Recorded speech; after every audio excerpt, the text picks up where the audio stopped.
യോഹന്നാന്റെ സുവിശേഷം 11-ാം അധ്യായം 5-ാമത്തെ വാക്യം വായിക്കാം. വിശുദ്ധ യോഹന്നാന്റെ സുവിശേഷം 11-ാം അധ്യായം 5-ാമത്തെ വാക്യം. യേശു മാർത്തയെയും അവളുടെ സഹോദരിയെയും ലാസറിനെയും സ്നേഹിച്ചു. മതി, വളരെ നന്ദി. യേശു മാർത്തയെയും അവളുടെ സഹോദരി അർത്ഥാൽ മറിയെയും 3 ലാസറിനെയും സ്നേഹിച്ചു. നിങ്ങളെല്ലാവരും കൂടെ ഇപ്പോൾ വേദപുസ്തകം വായിക്കാൻ തുടങ്ങിയാൽ ഞാൻ ഇനി വായിപ്പിക്കുകയില്ല. അതുകൊണ്ട് നിങ്ങളുടെ മുഖമൊന്ന് എനിക്ക് കാണണം. കരവും ശബ്ദവും ഉയർത്തി ഒരിക്കൽ കൂടെ കർത്താവിന് സ്തോത്രം ചെയ്യാം.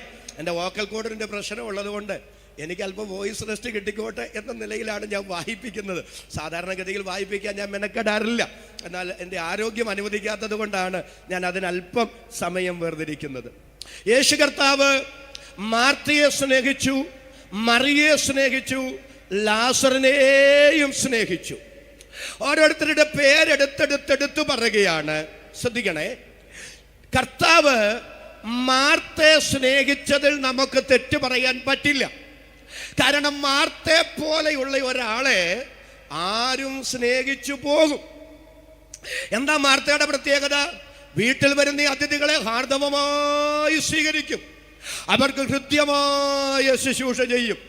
യേശു കർത്താവും ശിഷ്യന്മാരും പല പ്രാവശ്യം ആ വീട്ടിൽ ചെന്നിട്ടുണ്ട്.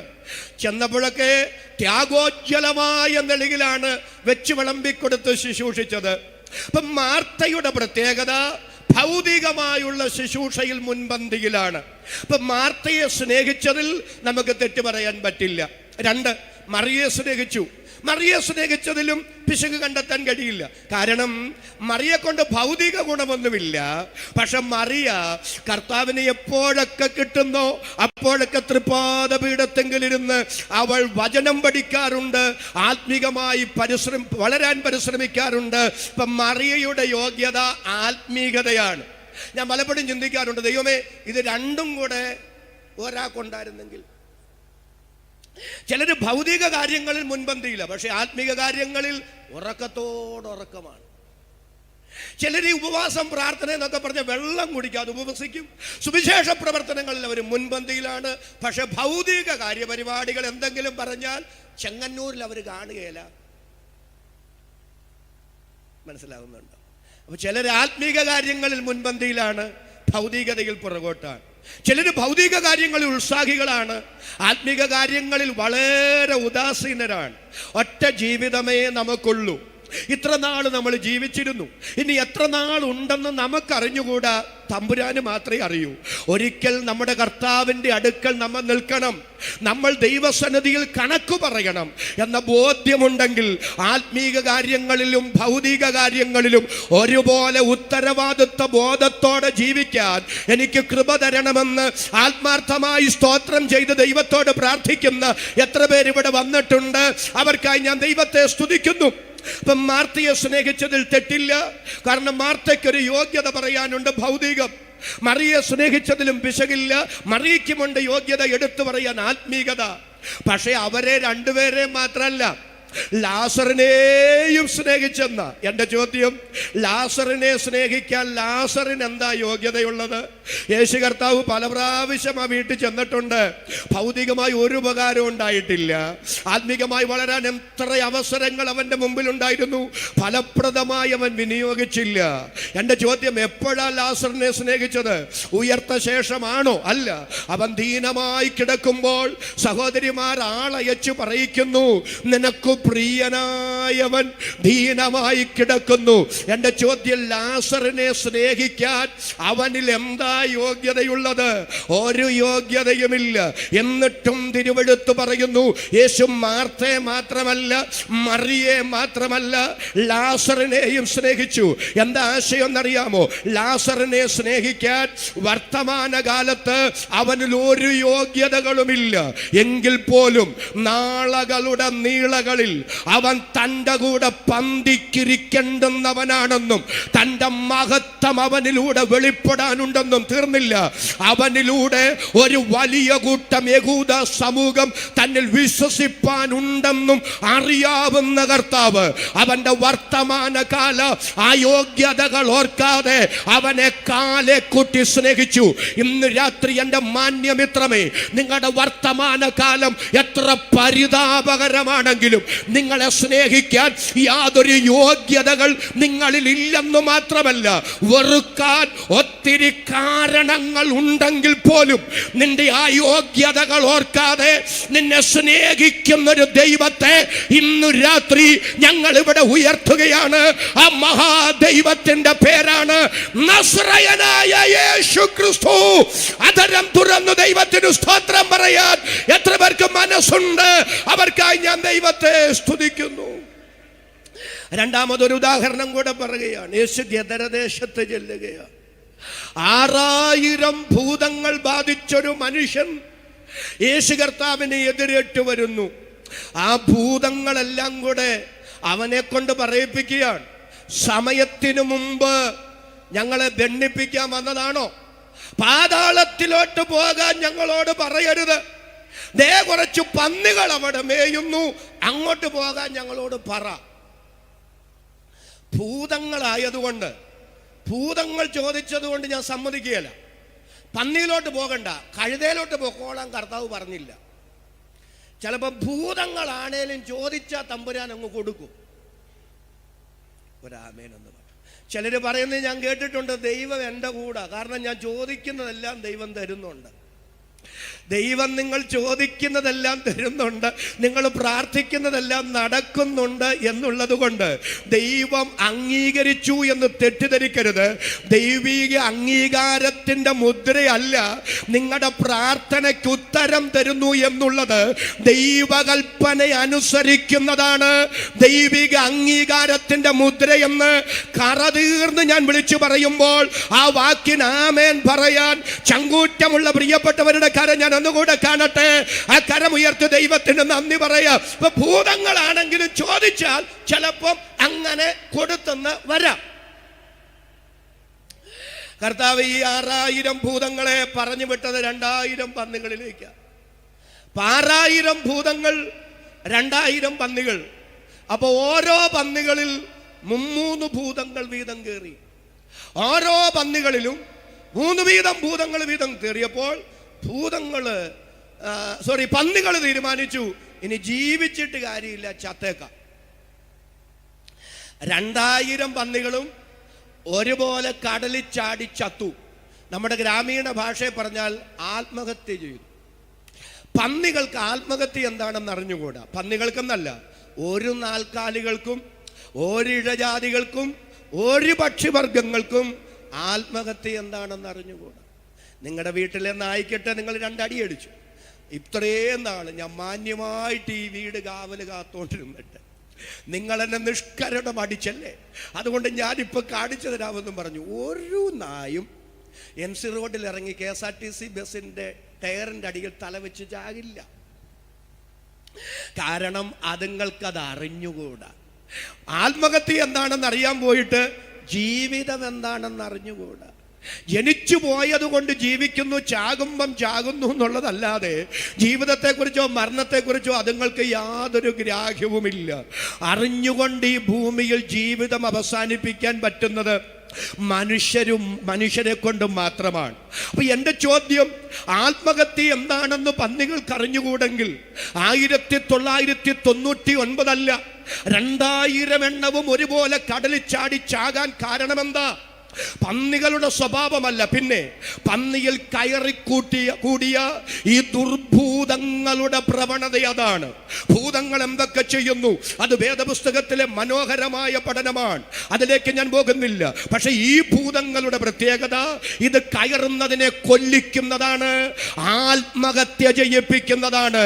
അതുകൊണ്ടാണ് 2000 പന്നികളും ഒരുപോലെ കടലിൽ ചാടി ചത്തത്.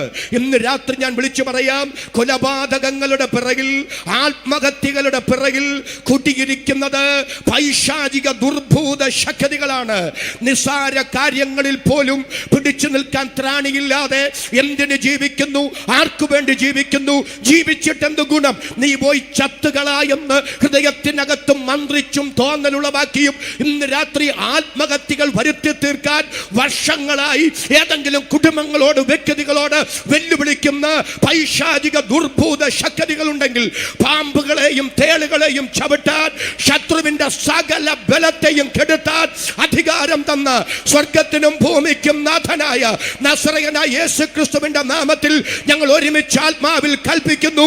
അങ്ങനെയുള്ള പൈശാചിക ശക്തികൾ ഇന്ന് രാത്രി സുവിശേഷത്തിന്റെ ശക്തിയാൽ നിർവീര്യമാകുന്ന രാത്രിയായി മാറട്ടെ. വിശ്വസിക്കുന്നവർക്ക് വേണ്ടി വ്യാപരിക്കുന്ന ദൈവശക്തി ഇന്ന് രാത്രി ഇതിനകത്ത് പ്രവഹിക്കട്ടെ.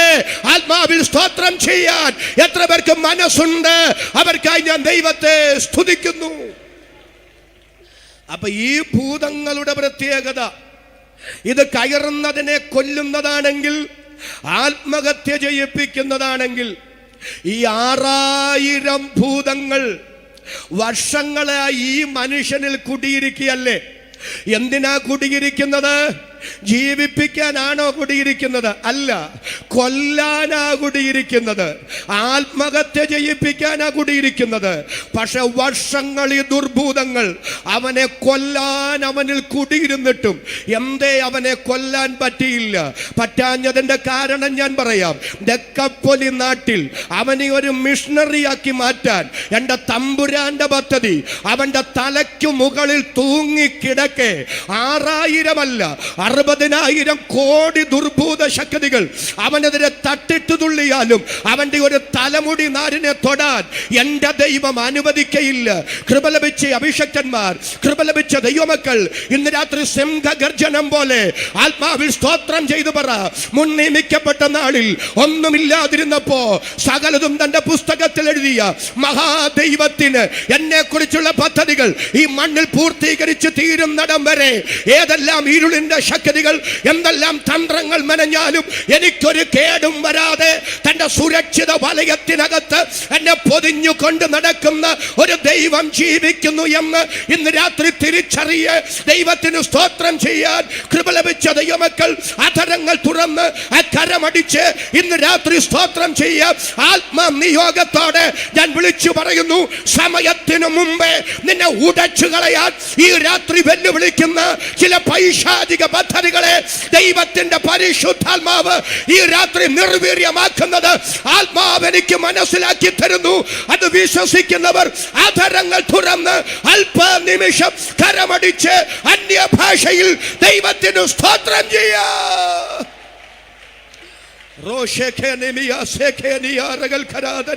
വിശ്വസിക്കുന്നവർക്ക് വേണ്ടി വ്യാപരിക്കുന്ന ദൈവശക്തി ഇന്ന് രാത്രി ഇതിനകത്ത് ഇറങ്ങട്ടെ, ഇറങ്ങട്ടെ. ചിലരെ ധൈര്യപ്പെടുത്തട്ടെ, ചിലരെ ഉറപ്പിക്കട്ടെ. ദൈവത്തിന്റെ പരിശുദ്ധാത്മാവ് ഇന്ന് രാത്രി ചിലരോട് അതിശക്തമായി ഇടപെടുന്നു. ദൈവിക പദ്ധതി നിന്നെ നിറവേറപ്പെടുന്നിടം വരെ, അത് നിവർത്തിക്കപ്പെടുന്നിടം വരെ നിനക്ക് വിരോധമായി എഴുന്നേൽക്കുന്ന ഒരു ശത്രു നിന്നെ ജയിക്കയില്ല. വിശ്വാസത്താൽ ആമേൻ പറയാൻ എത്ര പേർക്ക് രാത്രി മനസ്സുണ്ട്? അവർക്കായി ഞാൻ ദൈവത്തെ സ്തുതിക്കുന്നു.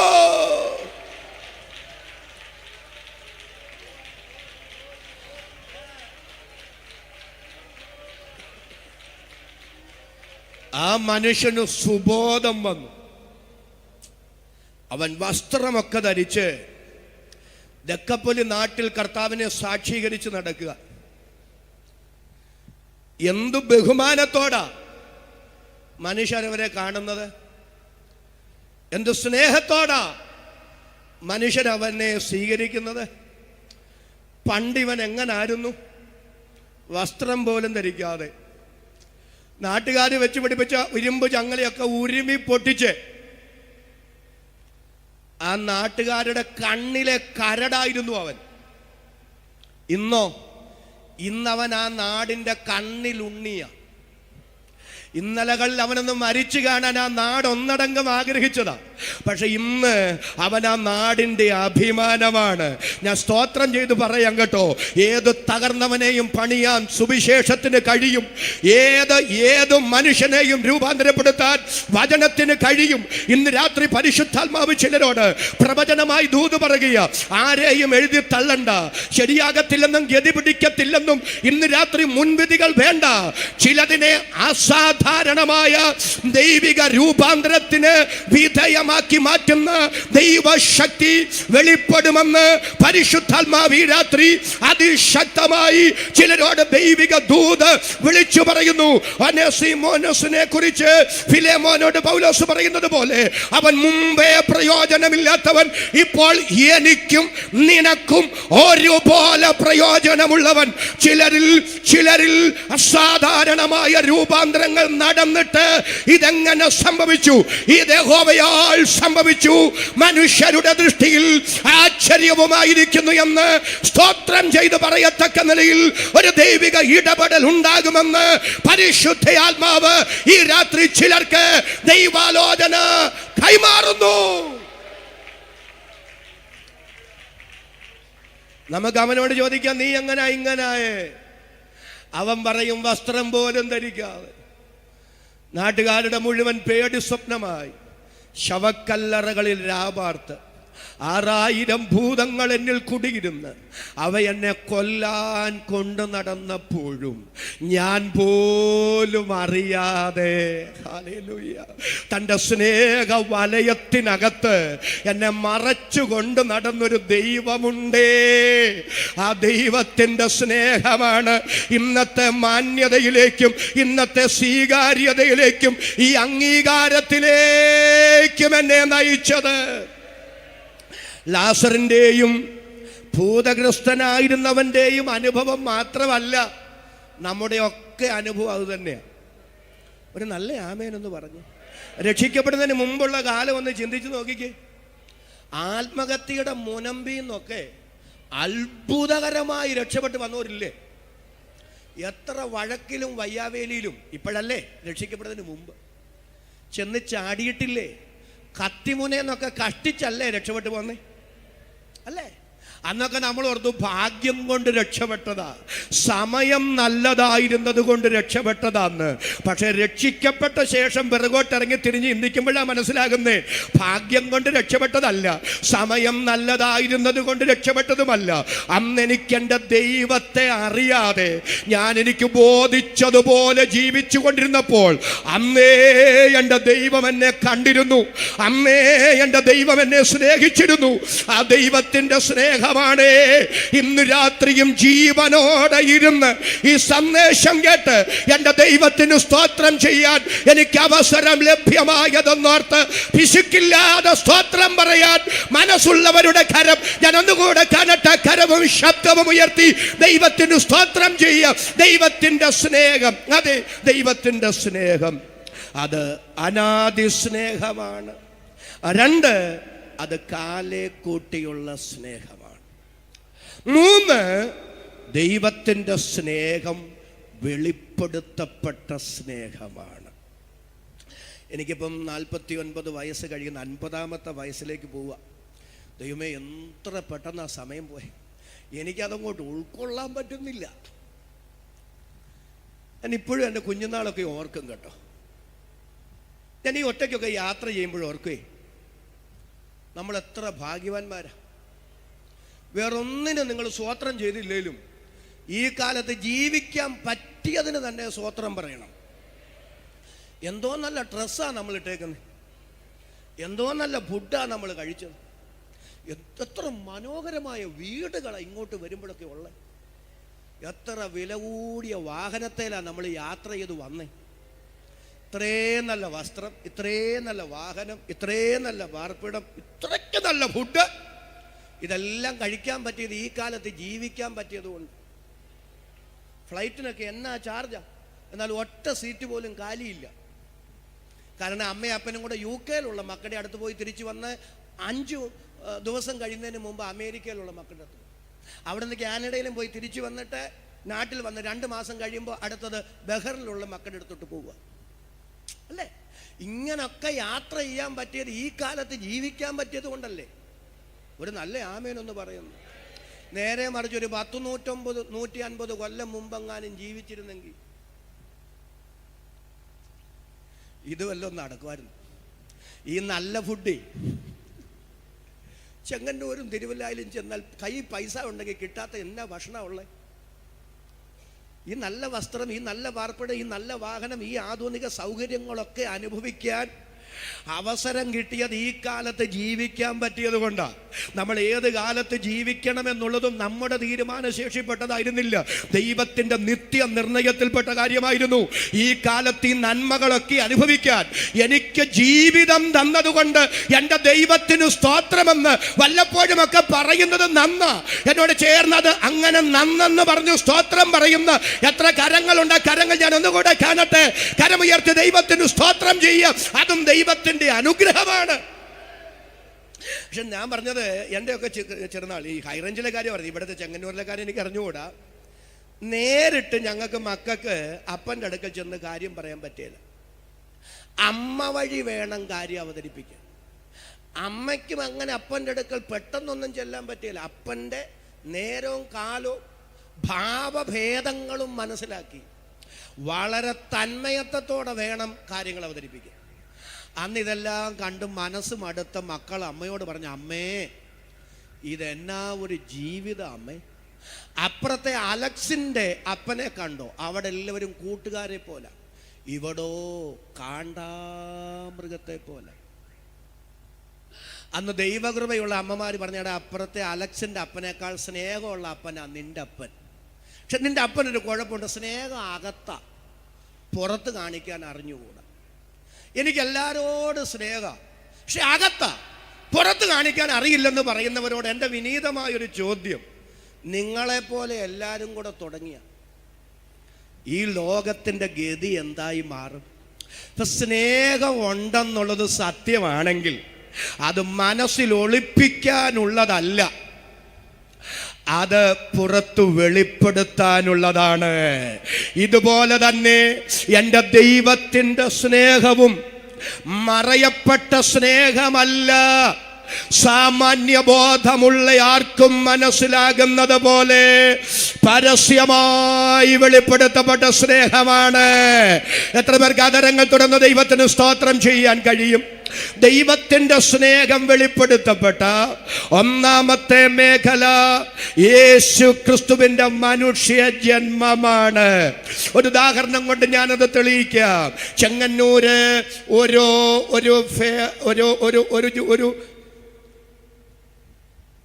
ചെങ്ങന്നൂർ ഒരു ജെസ്സി ഉണ്ടെന്നിരിക്കട്ടെ. ജെസ്സിയെ ഇവിടുത്തെ ഹോസ്പിറ്റലിൽ ഡെലിവറി കഴിഞ്ഞ് കിടക്കുകയാണ്. അപ്പോഴാണൊരു ബേബ ജെസ്സിയെയും കുഞ്ഞിനെയും കണ്ടിട്ട് മടങ്ങി വരികയാണ്. മടങ്ങി വരുമ്പോൾ ഒരു ഓമന നമ്മുടെ ബേബയെ കണ്ടു. ബേബയോട് ചോദിക്കുന്നു, ബേബേ ബേബേ ബേബ എവിടെ പോയതാ?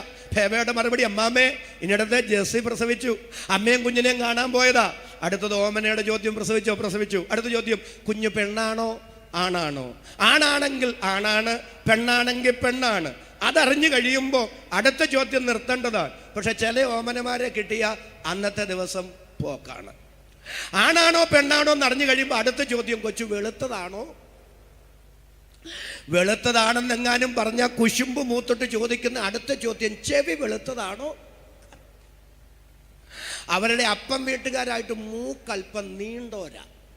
കൊച്ചിൻ്റെ മൂക്ക് നീണ്ടതാണോ പരന്നതാണോ? എന്തെല്ലാം കാര്യങ്ങൾ കിള്ളിക്കിഴിഞ്ഞ് ചോദിച്ചാലാ ചില മനുഷ്യർക്ക് സമാധാനമാകുന്നേ. ആണാണോ പെണ്ണാണോ, വെളുത്തതാണോ കറുത്തതാണോ, മുടിയുണ്ടോ മുടിയില്ല, ഒത്തിരിയും കാര്യം ചോദിക്കുന്നവരുണ്ട്. പക്ഷെ എന്തെല്ലാം കാര്യങ്ങൾ കിള്ളിക്കിഴിഞ്ഞ് ചോദിച്ചാലും ആ കുഞ്ഞിനെ എന്നാ തുണി കൊണ്ടാ പൊതിഞ്ഞു പിടിച്ചിരിക്കുന്നതെന്ന് ആരെങ്കിലും ആരോടെങ്കിലും ചോദിച്ചിട്ടുണ്ടോ? അല്ല, ചോദിക്കുന്നത് നിങ്ങൾ കേട്ടിട്ടുണ്ടോ? ഒരു കുഞ്ഞുണ്ടായാൽ ആ കുഞ്ഞിനെ ഒരു തുണി കൊണ്ട് പൊതിഞ്ഞു പിടിക്കുക, അതെടുത്ത് ചോദിക്കേണ്ട, എടുത്തു പറയേണ്ട സവിശേഷതയുള്ള കാര്യമല്ല, അത് സാമാന്യ കാര്യം മാത്രമാണ്. എന്നാൽ ഒരു നവജാത ശിശുവിൻ്റെ കാര്യത്തിൽ മാത്രം ആധികാരിക ചരിത്ര രേഖയുണ്ട് അദ്ദേഹത്തെ എങ്ങനാ കിടത്തിയതെന്ന്. ലൂക്കോസിന്റെ സുവിശേഷം 2-ാം അധ്യായം 7-ാമത്തെ വാക്യവും 12-ാമത്തെ വാക്യവും. വിശുദ്ധ ലൂക്കോസിന്റെ സുവിശേഷം 2-ാം അധ്യായം 7-ാമത്തെ വാക്യവും 12-ാമത്തെ വാക്യവും. അവൾ ആദ്യജാതനായ മകനെ പ്രസവിച്ചു. ശീലകൾ ചുറ്റി വഴിയമ്പലത്തിൽ അവർക്ക് സ്ഥലമില്ലായകയാൽ പശുത്തൊട്ടിൽ കിടത്തി. അവൾ ആദ്യജാതനായ മകനെ പ്രസവിച്ചു. ഏകജാതനായ മകനെ പ്രസവിച്ചെന്നല്ല. ആകാശം മാറിയാലും ഭൂമി മാറിയാലും മാറാത്ത വിശുദ്ധ തിരുവെടുത്ത് പറയുന്നു, അവൾ അവൾ ആദ്യജാതനായ മകനെ പ്രസവിച്ചു. അവർക്ക് വഴിയമ്പലത്തിൽ സ്ഥലമില്ലായകയാൽ ശീലകൾ ചുറ്റി പശുത്തൊട്ടിയിൽ കിടത്തി. 12-ാമത്തെ വാക്യം, നിങ്ങൾക്കടയാളമോ ശീലകൾ ചുറ്റി പശുത്തൊട്ടിയിൽ കിടത്തപ്പെട്ടിരിക്കുന്ന ഒരു ശിശുവിനെ നിങ്ങൾ കാണും.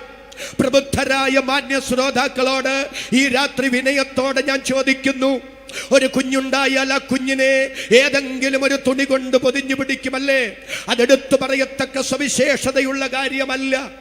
എന്നാൽ യേശു ക്രിസ്തുവിന്റെ ജനന വൃത്താന്തം രേഖപ്പെടുത്തുമ്പോൾ വിശുദ്ധ തിരുവെടുത്ത് ആവർത്തിച്ചു പറയുന്നു, ശീലകൾ ചുറ്റി പശുത്തൊട്ടിയിൽ കിടത്തി.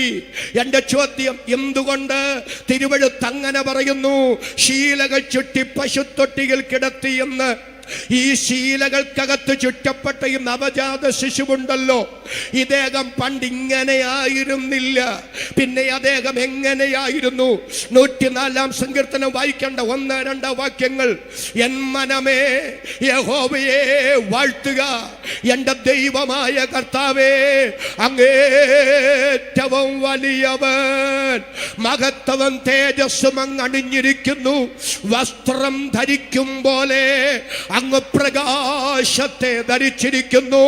മഹത്വമണിഞ്ഞ തേജസ് അണിഞ്ഞിരുന്ന വസ്ത്രം ധരിക്കും പോലെ പ്രകാശത്തെ ധരിച്ചിരുന്ന എൻ്റെ പ്രിയ കർത്താവ് തൻ്റെ തേജസ് വേണ്ടെന്ന് വെച്ച്, തൻ്റെ മഹത്വം വേണ്ടെന്ന് വെച്ച്, തൻ്റെ പ്രകാശം വേണ്ടെന്ന് വെച്ച് ഒരു കാലിത്തൊഴുത്തിൽ ശീലകൾക്കകത്ത് പൊതിയപ്പെട്ട് കിടത്തപ്പെട്ടു.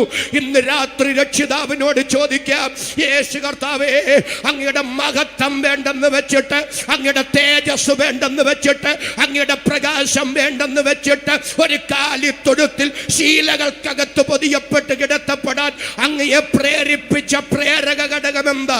അതിന് സ്വർഗത്തിന് പറയാനുള്ള മറുപടി, KJ തോമസേ, എൻ്റെ തേജസ്സും എൻ്റെ മഹത്വവും എൻ്റെ പ്രകാശവും വേണ്ടെന്ന് വെച്ചിട്ട് ഒരു കാലിത്തൊഴുത്തിൽ ശീലകൾക്കകത്ത് പൊതിയപ്പെട്ട് കിടത്തപ്പെടാൻ എന്നെ പ്രേരിപ്പിച്ചത് നിന്നോടുള്ള എൻ്റെ സ്നേഹമാണ്. അവർണ്ണനീയമായ ആ സ്നേഹത്തിന് ആരാധന എന്ന് പറയാനാണ് നാം ഇവിടെ കടന്നു വന്നിരിക്കുന്നത്. അധരം തുറന്ന് അതിന് സ്തോത്രം പറയാൻ എത്ര പേർക്ക് മനസ്സുണ്ട്? അവരെ ഓർത്ത് ഞാൻ ദൈവത്തെ സ്തുതിക്കുന്നു. അല്പം കൂടി ആഴത്തിൽ ഞാനതൊന്ന് വ്യക്തമാക്കാം കേട്ടോ. യെശയ്യാ പ്രവാചകന്റെ പുസ്തകം 6-ാം അധ്യായം വായിക്കണ്ട. ഉസിയ രാജാവ് മരിച്ചയാണ്ടിൽ കർത്താവ് ഉയർന്നും പൊങ്ങിയുമുള്ള സിംഹാസനത്തിൽ ഇരിക്കുന്നത് ഞാൻ കണ്ടു. സറാഫുകൾ അദ്ദേഹത്തിന് ചുറ്റും നിന്നു. 2 കൊണ്ട് പാദം മൂടി, 2 കൊണ്ട് മുഖം മൂടി, 2 കൊണ്ട് പറന്ന് സൈന്യങ്ങളുടെ യഹോവ പരിശുദ്ധൻ പരിശുദ്ധൻ പരിശുദ്ധനെന്ന് ഒരുവനോട് പറഞ്ഞ് തമ്മിൽ ആർത്താരാധിക്കുകയാണ്. അവരുടെ ആരാധനയാൽ ആലയത്തിന്റെ ഉമ്മരപ്പടികളുടെ അടിസ്ഥാനം കുലുങ്ങുന്നു. ആ വ്യക്തിപ്രഭാവത്തിന്റെ തേജസ് മുഴുപ്രപഞ്ചത്തിലും വെച്ചിരിക്കുകയാണ്.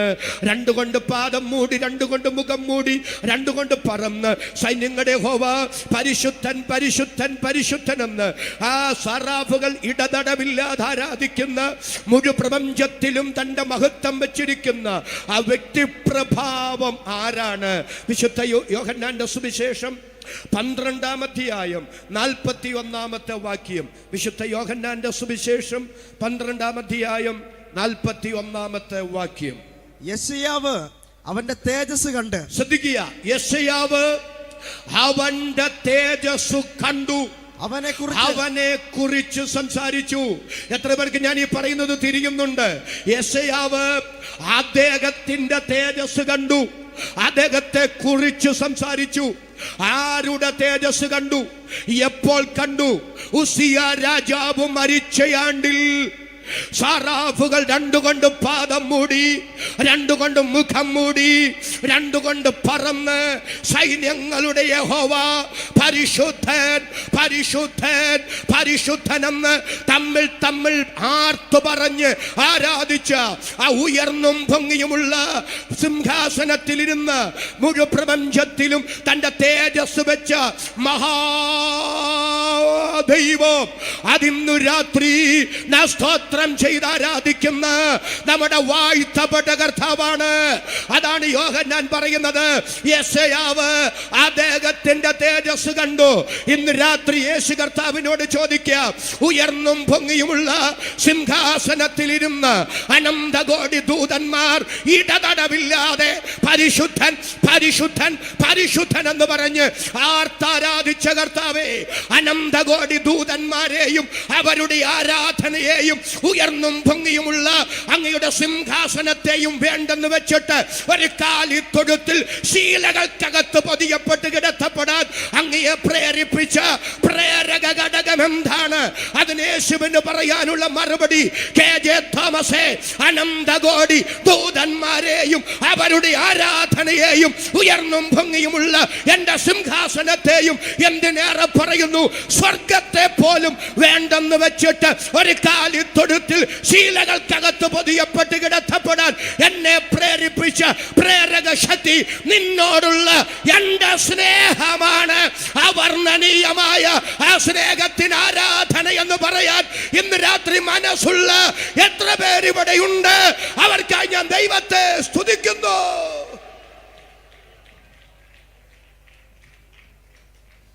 ദൈവം ആരാണെന്ന് പരിമിതനായ മനുഷ്യന് ബോധ്യമാകാൻ ദൈവം ദൈവത്തെ പരിചയപ്പെടുത്തിയിട്ടുണ്ട്. അതിൻ്റെ അർത്ഥം ദൈവം അങ്ങനെയാന്നല്ല, മനുഷ്യന്റെ പരിമിതിയിൽ ദൈവത്തിന്റെ വലിപ്പത്തെ അറിയാൻ ദൈവം അങ്ങനെ പരിചയപ്പെടുത്തുന്നതാണ്. യെശയ്യാവ് അതിനെക്കുറിച്ച് പറയുന്നത്, സ്വർഗം എൻ്റെ സിംഹാസനമാണ്, ഭൂമി എൻ്റെ പാദപീഠമാണ്. അതിൻ്റെ അർത്ഥം സ്വർഗത്തിൽ നിന്ന് ദൈവത്തിന്റെ പാദം കാലുകൾ ഭൂമി വരെ നീണ്ടു കിടക്കുന്നല്ല. രാമൻ എന്ന് പറ. പരിമിതനായ മനുഷ്യന് ദൈവത്തിന്റെ വലുപ്പത്തെ മനസ്സിലാക്കി കൊടുക്കാൻ ഉപയോഗിക്കുന്ന ഭാഷാപ്രയോഗമാണ് സ്വർഗം എൻ്റെ സിംഹാസനമാണ്, ഭൂമി എൻ്റെ പാദപീഠമാണ്. ശലോമോൻ യെരൂശലേം ദൈവാലയം സമർപ്പിക്കും അളവിൽ പറയുന്നു, ദൈവമേ, അങ്ങ് സ്വർഗത്തിലും സ്വർഗാദി സ്വർഗങ്ങളിലും അടങ്ങിയിരിക്കുന്നവനല്ല, ഈ ബ്രഹ്മാണ്ട കടാകത്തിലെങ്ങും അങ്ങേ ഒതുക്കാൻ പറ്റില്ല. ഒരു നല്ല സ്തോത്രം എന്ന് പറയാമോ? സ്വർഗം സിംഹാസനമായ ഭൂമി പാദപീഠമായ സ്വർഗത്തിലും സ്വർഗാദി സ്വർഗങ്ങളിലും അടങ്ങിയിരിക്കാത്ത മഹാദൈവം ഏറ്റവും ഭാഗ്യവതിയായ കന്യക മറിയാമിന്റെ ഗർഭപാത്രത്തിനകത്ത് ഒരു മനുഷ്യ കുഞ്ഞായി തന്നെത്താൻ ഒതുങ്ങി.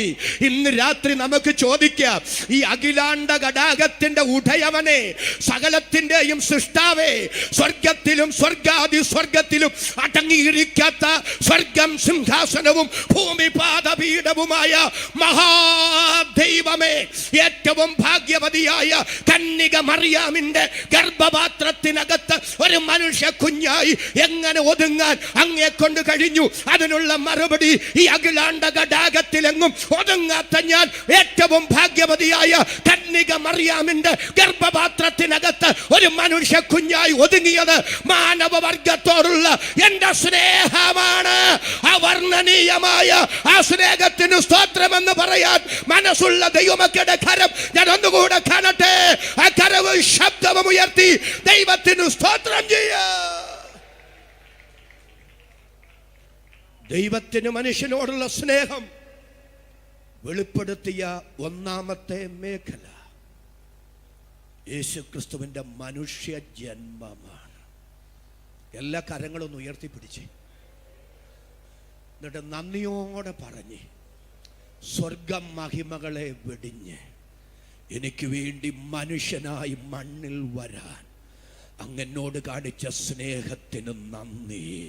എല്ലാ ധരങ്ങളും തുറന്ന് കരമുയർത്തിപ്പിടിച്ച് ഈ സുവിശേഷ യോഗത്തിൽ സ്തോത്രം ചെയ്തു പറ, ഈ അഖിലാണ്ട കടാകത്തിലെങ്ങും ഒതുങ്ങാത്ത ദൈവമേ, സ്വർഗം സിംഹാസനവും ഭൂമി പാദപീഠവുമായ ദൈവമേ, മനുഷ്യനായി എനിക്ക് വേണ്ടി മണ്ണിൽ വന്ന് എന്നോടുള്ള സ്നേഹത്തെ വെളിപ്പെടുത്തിയ ആശ്ചര്യകരമായ അങ്ങയുടെ കൃപയ്ക്കായി ഈ രാത്രി സ്തോത്രം. കരമുയർത്തി ഒരു നല്ല ആമേൻ ശബ്ദമുയർത്തി പറയാം.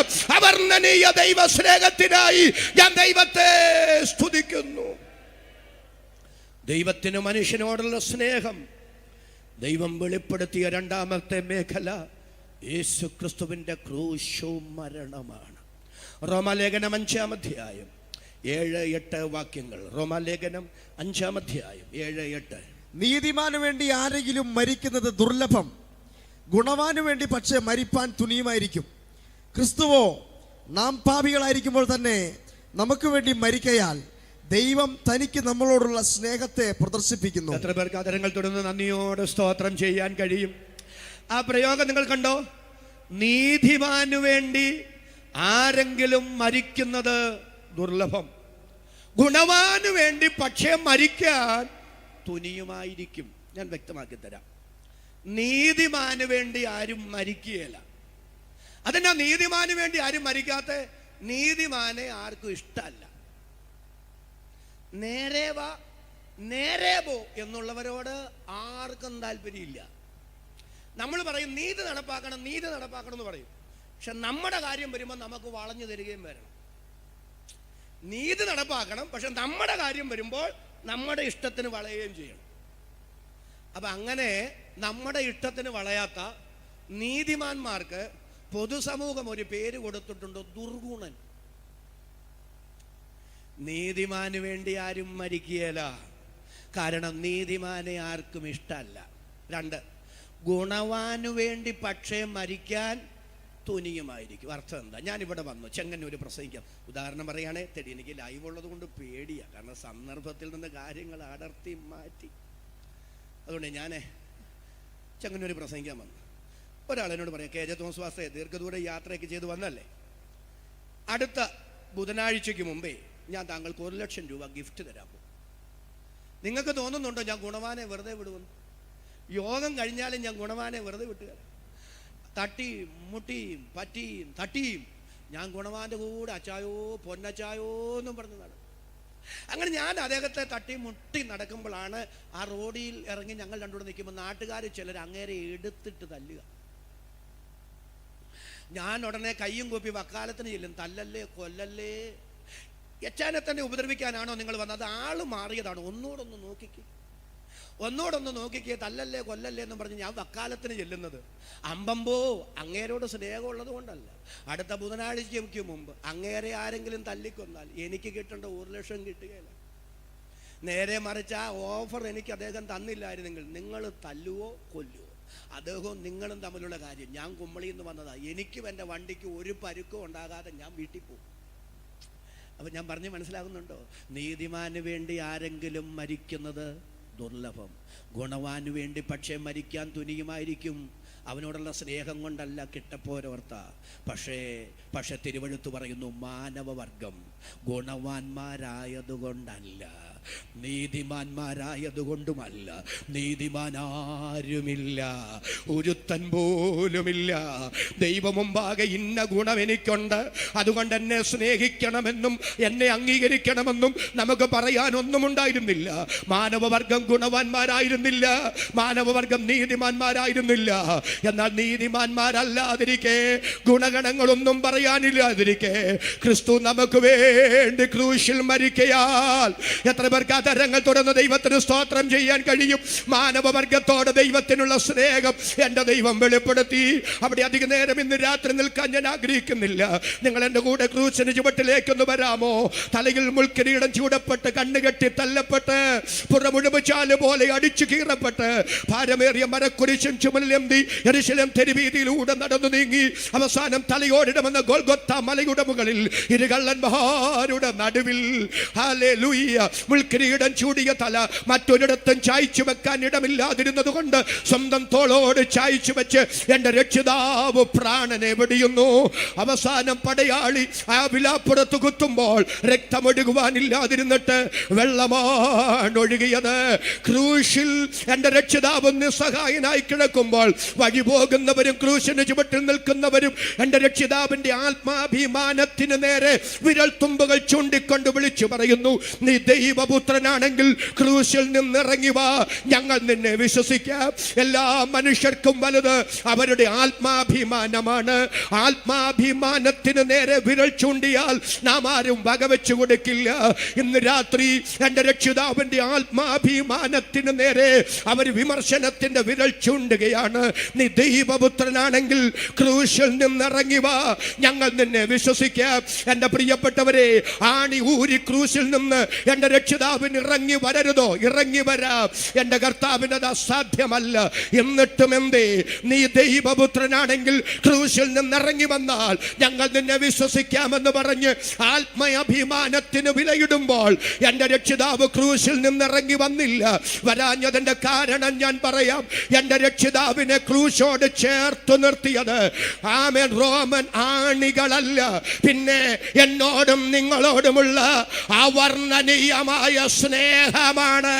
തൻ്റെ ആത്മാഭിമാനം പോലും ക്രൂശിൽ എന്നെ നരകത്തിൽ വിടാതിരിക്കാൻ എന്നോടുള്ള സ്നേഹം കൊണ്ട് എനിക്ക് വേണ്ടി പണയപ്പെടുത്തിയ എൻ്റെ രക്ഷിതാവിനെ പ്രസംഗിക്കാൻ, ആ യേശുവിനെ ആരാധിക്കാൻ, കൃപ തന്ന ദൈവത്തിന് സ്തോത്രമെന്ന് പറയാൻ മനസ്സുള്ള ദൈവമക്കളുടെ കരം ഞാൻ ഒന്നുകൂടെ കാണട്ടെ. കരവും ശബ്ദവും ഉയർത്തി ദൈവത്തിന് സ്തോത്രം ചെയ്യാം. അവർണ്ണനീയ ദൈവകൃപയ്ക്ക് ഈ രാത്രി ഞാൻ കർത്താവിനെ ആരാധിക്കുന്നു. അടുത്തൊരു കാര്യം കൂടെ പറഞ്ഞ് ഞാൻ നിങ്ങൾക്ക് വേണ്ടി പ്രാർത്ഥിക്കാൻ പോകുകയാണ്. ദൈവത്തിൻ്റെ സ്നേഹം വെളിപ്പെടുത്തപ്പെട്ട സ്നേഹമാണ്. യേശുക്രിസ്തുവിൻ്റെ മനുഷ്യജന്മത്തിലൂടെ ക്രൂശ് മരണത്തിലൂടെ ദൈവം അത് പരസ്യമായി വെളിപ്പെടുത്തി. നാലാമത്തേത്, ദൈവം എന്തിനു നമ്മെ സ്നേഹിച്ചു. നിത്യജീവൻ എന്താണ്, നശിക്കാതിരിക്കുക എന്നാൽ എന്താണ് എന്ന് ഞാൻ പറഞ്ഞ് മനസ്സിലാക്കി തരാം. നിത്യജീവൻ എന്ന് പറഞ്ഞാൽ പലരും ധരിച്ചു വച്ചിരിക്കുന്നത് ഒരിക്കലും തീരാത്ത ജീവിതമെന്നാണ്. പക്ഷെ വേദപുസ്തകം നിഷ്പക്ഷമായി നാം പഠിച്ചാൽ നിത്യജീവൻ എന്ന് പറഞ്ഞാൽ ഒരിക്കലും തീരാത്ത ജീവിതമെന്നല്ല ആശയം. കാരണം സ്വർഗത്തിൽ മാത്രമല്ല ജീവിതം തീരാത്തത്, നരകത്തിലും ജീവിതം തീരുന്നില്ല. രണ്ടും നിത്യമാണ്. അങ്ങനെയാണെങ്കിൽ നിത്യജീവൻ എന്ന് പറഞ്ഞാൽ ആശയം എന്താ? നിത്യജീവൻ എന്താണെന്ന് അറിയണമെങ്കിൽ ജീവൻ എന്താണെന്ന് അറിയണം. ജീവൻ എന്താണെന്ന് അറിയണമെങ്കിൽ മരണം എന്താണെന്ന് അറിയണം. മരണം എന്ന് പറഞ്ഞാൽ വേർപാട് എന്നാണ്. അങ്ങനെയാണെങ്കിൽ ജീവൻ എന്ന് പറഞ്ഞാൽ ഒരുമിച്ചിരിക്കുക എന്നതാണ്. 3 ജീവനുകൾ വേദപുസ്തകം പഠിപ്പിക്കുന്നുണ്ട്. 3 മരണങ്ങളും വേദപുസ്തകം പഠിപ്പിക്കുന്നുണ്ട്. ഒന്ന് ശാരീരിക ജീവനാണ്. എന്താ ശാരീരിക ജീവൻ? മനുഷ്യന്റെ ദേഹവും ദേഹിയും ആത്മാവും ഒരുമിച്ചിരിക്കുന്ന അനുഭവത്തിന് പറയുന്ന പേരാണ് ശാരീരിക ജീവൻ. 2 ശാരീരിക മരണം. എന്താ അത്? മനുഷ്യന്റെ ദേഹവും മനുഷ്യന്റെ ആത്മാവും തമ്മിൽ വേർപെടുന്ന പ്രക്രിയയ്ക്ക് പറയുന്ന പേരാണ് ശാരീരിക മരണം. അതുകൊണ്ടാണ് യാക്കോബ് അപ്പോസ്തലൻ പറയുക, ആത്മാവില്ലാത്ത ശരീരം നിർജീവമാണ്. 2 ആത്മീക ജീവൻ. എന്താ ആത്മീക ജീവൻ? സുബോധമുള്ളപ്പോൾ ചിന്താശേഷിയുള്ളപ്പോൾ, സുവിശേഷത്തിന്റെ കേൾവിയാലും പരിശുദ്ധാത്മാവിന്റെ സഹായത്താലും നിറകണ്ണുകളോടും തൊഴുകയോടും യേശു ക്രിസ്തുവിനുമായുള്ള ബന്ധത്തിൽ ജീവിക്കുന്ന ജീവിതമാണ് ആത്മീക ജീവൻ. അതനുഭവിക്കാൻ ഭാഗ്യം കിട്ടിയതിൽ ദൈവത്തോട് നന്ദി പറയാൻ മനസ്സുള്ള എത്ര ദൈവമക്കൾ ഇവിടെ വന്നിട്ടുണ്ട്. അവർക്കായി ഞാൻ ദൈവത്തെ സ്തുതിക്കുന്നു. അതാണ് ആത്മീക ജീവൻ. അത് വിശദീകരിക്കാൻ ഞാൻ ആഗ്രഹിക്കുന്നില്ല. എങ്കിലും ഒരു വാക്ക് ഞാൻ പറയാം. അത് വെപ്പുപല്ല് പോലെ അല്ല. വെപ്പുപല്ല് എപ്പോഴൊക്കെ ഉണ്ട്? കല്യാണം, മാസയോഗം, ഉപവാസം, കൺവെൻഷൻ. 4 ആള് കൂടുന്നിടത്തെല്ലാം അവനുണ്ട്. ആളാരും കാണാത്തപ്പോൾ അവൻ വല്ല ലായനയിലുമാണ്. അതല്ല ആത്മീക ജീവൻ. 4 ആള് കൂടുന്നിടത്ത് കാട്ടിക്കൂട്ടുന്ന പ്രകടനങ്ങളൊന്നുമല്ല ആത്മീക ജീവൻ. രഹസ്യ ജീവിതത്തിലും പരസ്യ ജീവിതത്തിലും, വീട്ടിലും ഹോസ്റ്റലിലും കോളേജിലും, ജീവിതത്തിന്റെ സമസ്ത മേഖലകളിലും എൻ്റെ ദൈവത്തെ പിരിഞ്ഞും പരിശുദ്ധാത്മാവിനെ ദുഃഖിപ്പിച്ചും ദൈവവുമായുള്ള സ്നേഹ കൂട്ടായ്മ ബന്ധത്തിൽ നിന്നും അകന്നു മാറാൻ കഴിയാതെ ദൈവവുമായുള്ള ബന്ധത്തിൽ ജീവിക്കുന്ന ഒരു ജീവിതമുണ്ട്. ഹല്ലേലൂയ. എത്ര പേർക്ക് അതിന് സ്തോത്രം ചെയ്യാൻ കഴിയും? ആ ജീവിതമാണ് ആത്മീക ജീവൻ. ഇന്ന് രാത്രി അത് കൊതിക്കുന്ന എത്ര ദൈവമക്കളുണ്ട്? അവരുടെ കരം ഞാനൊന്ന് കാണട്ടെ. കരമുയർത്തി, ശബ്ദമുയർത്തി ദൈവത്തിന് സ്തോത്രം ചെയ്യുക. ലോകത്തെ, പാപത്തെ, ജഡത്തെ, പിശാചിനെ ജയിക്കുന്ന കർത്താവിന്റെ സാന്നിധ്യത്തിൽ നിന്നും സാമീപ്യത്തിൽ നിന്നും അകലാൻ കഴിയാതെ ദൈവവുമായുള്ള സജീവമായ ബന്ധത്തിൽ ജീവിക്കുന്ന ഒരു ജീവിതം, അതിന്ന് രാത്രി കൊതിക്കുന്ന, അതിനു വേണ്ടി സമർപ്പിക്കുന്ന എത്ര പേരുണ്ട്? അവരെ ഓർത്ത് ഞാൻ ദൈവത്തെ സ്തുതിക്കുന്നു. അടുത്തത് ആത്മീക മരണം. ചിന്താശേഷിയും സുബോധവുമുള്ളപ്പോൾ സുവിശേഷം കേൾക്കാൻ ധാരാളം അവസരങ്ങൾ ദൈവം തന്നിട്ടും പരിശുദ്ധാത്മാവ് വാദിച്ചു കൊണ്ടിരുന്നിട്ടും അതിനെയൊക്കെ നിഷ്കരണം തള്ളിക്കളഞ്ഞ് സുവിശേഷത്തിൽ നിന്ന് അകന്നു ജീവിക്കുന്ന ജീവിതമാണ് ആത്മീക മരണം. അതിന്ന് രാത്രി സംഭവിക്കരുത്. മൂന്നാമത്തേത് നിത്യജീവൻ. എന്താ നിത്യജീവൻ? ഒന്നുകൂടെ ഒന്ന് സ്തോത്രം ചെയ്ത് പറയാം. അത് നമ്മൾ എന്തിനാ സ്വർഗത്തിൽ പോകുന്നെന്നറിയണം. നമ്മൾ എന്തിനാ സ്വർഗത്തിൽ പോകുന്നേ? KJ തോമസ് പാസ്റ്റർ സ്വർഗത്തിൽ എന്തിനാ പോകുന്നു? മുത്തു, പവിഴം, മാണിക്യം, മരതകം, ഗോമേതകം, പുഷ്യരാഗം, ഇന്ദ്രനീലം എന്നിങ്ങനെ വർണ്ണികളോടുകൂടെ തീർത്ത സ്വച്ഛ സ്ഫടിക തുല്യമായ തങ്ക താഴിക കുടങ്ങളോടുകൂടിയ പൂത്തനാവ് ഋഷലേ. വേറെ ചിലര് സ്വർഗത്തിൽ പോകാനിരിക്കുന്നത് നമ്മുടെ പ്രിയപ്പെട്ടവർ അവിടെ ഉള്ളത് കൊണ്ടാണ്. ഉണ്ടാകും, കാണണം. വേറെ ചിലര് സ്വർഗത്തിൽ പോകാനിരിക്കുന്നത് സ്വർണ്ണ തെരുവീതി ഉള്ളത് കൊണ്ടാണ്. രാമൻ എന്ന് പറ. എനിക്ക് ഈ ഒരു പാട്ടുണ്ടല്ലോ, എന്നാ, പൊന്മണി മാലയവൻ എനിക്ക്. സത്യത്തിൽ പാട്ടുകാരൻ എഴുതിയത് പൊന്മണി മാളിക അവൻ എനിക്ക് തരുമെന്ന. നമ്മൾ പാടി വന്നപ്പോൾ പൊന്മണി മാളികയല്ല, പൊന്മണി. എനിക്ക് ഈ പൊന്മണി മാലയൊക്കെ എനിക്ക് തരുമെന്ന് കേൾക്കുമ്പം ചാടി, നിന്മരണം കൊണ്ടെൻ്റെ വണ്ണരകം നീ അകറ്റി എന്നൊക്കെ പാടുമ്പം ഉറങ്ങുകയും ചെയ്യുന്നവരെ കാണുമ്പം എനിക്ക് അല്പം ആശയക്കുഴപ്പമുണ്ട്. പൊന്മണി മാളികയുടെ കാര്യം കേൾക്കുമ്പോഴാകരുത് അധികം തുള്ളിച്ചാടേണ്ടത്.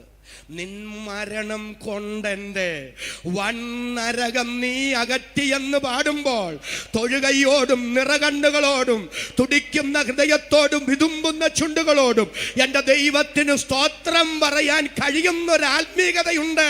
എത്ര പേര് ഇന്ന് രാത്രി അത് കൊതിക്കുന്നുണ്ട്? അവർക്കായി ഞാൻ ദൈവത്തെ സ്തുതിക്കുന്നു.